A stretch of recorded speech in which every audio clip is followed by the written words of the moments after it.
Mummy आज काय बनवणार? गावाला लग्नात जसा मठ्ठा बनवतात ना तसा मठ्ठा मी तुला आज घरी बनवून तयार करून दाखवते।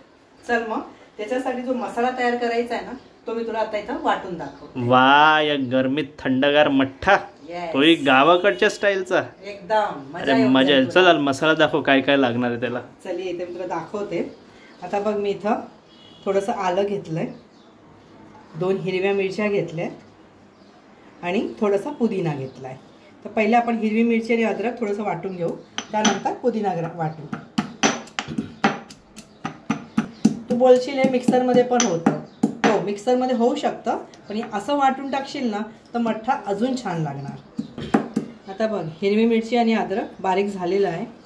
आता आपण पुदिना टाकू थोडा। पुदिना टाकल्यानंतर परत त्याला असं वाटून घ्यायचं।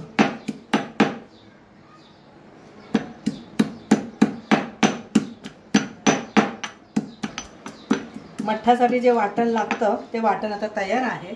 आता आपण पुढच्या स्टेपवर जाऊया। आता मी एक पातेलं घेतलंय, त्या पातेल्यात आपण थोडं दही घेऊ। हे मी घरी जमवलेलं दही आहे। तुम्हाला जितके ग्लास तयार करायचे त्याप्रमाणे तुम्ही दही घ्या। मला 4 ग्लास बनवायचे, त्याप्रमाणे मी आता दही घेते।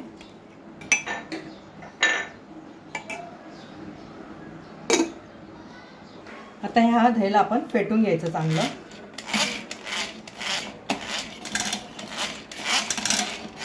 दही चांगलं फेटून घ्यायचं। आता मी पाणी वगैरे काहीच टाकलेलं नाहीये, फक्त दही आपण फेटून घेऊ। आता मी ना त्यात थोडं पाणी ॲड करते। पाणी थंड टाका, थोडंच टाकायचं।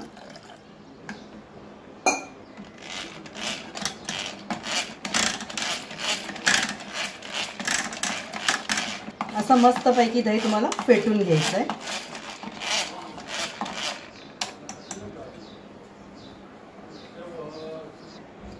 त्यात आपण जे वाटण तयार केलंय ते टाकून द्यायचं।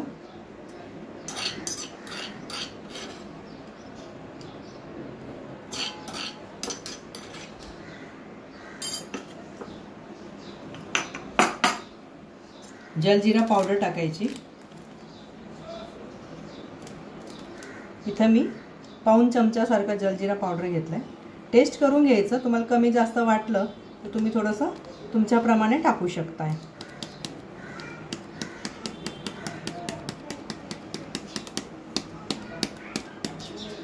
आता मी पाऊण चमचा सारखं टाकलंय।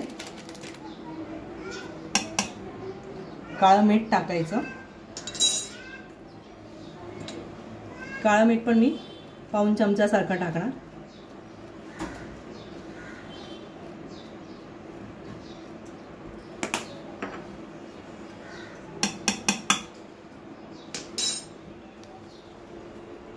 साखर टाकायची। हे घरचं दही आहे, जास्त आंबट नाही आहे, म्हणजे मी थोडीच साखर टाकली आहे। 1 चमची सारखी साखर टाकली आहे। आता आपण त्यात बर्फ टाकू, कारण मठ्ठा थंड असला ना तर प्यायची एकदम मजा येते तुम्हाला।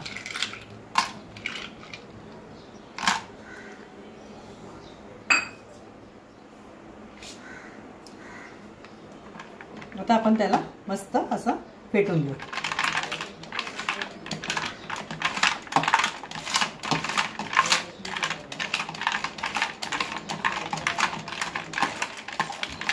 आता छान मस्त आपलं हे फेटून झालेलं आहे। आता हे मला थोडंसं घट्ट वाटतंय, तर मी त्यात थोडंसं थंड पाणी ॲड करते।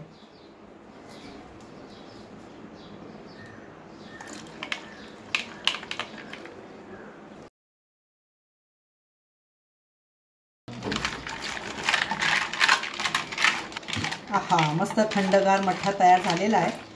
छान फेटून पण झालेला आहे। एकदम फटाफट होणारी रेसिपी आहे।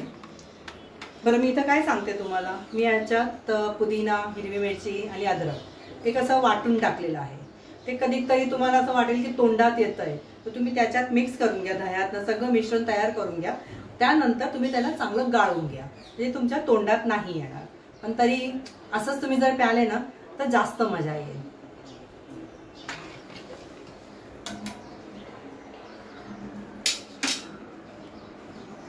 आता मी ह्या मठ्ठामध्ये थोडीशी बारीक कापलेली कोथिंबीर टाकणार आहे. वाव, छानपैकी थंडगार मठ्ठा तुमच्यासाठी तयार आहे. या गरमीच्या दिवसात या मठ्ठ्याचा आनंद जरूर घ्या. चीअर्स. गरमीसाठी मस्त थंड मठ्ठा तुमच्यासाठी तयार आहे.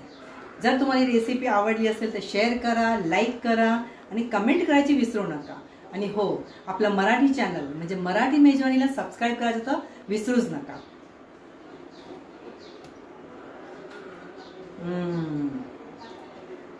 कसं आहे? छान ना? खूप छान. अरे मजा येऊन जाते तुझ्यामुळे मम्मी. येस, नक्की ट्राय करा.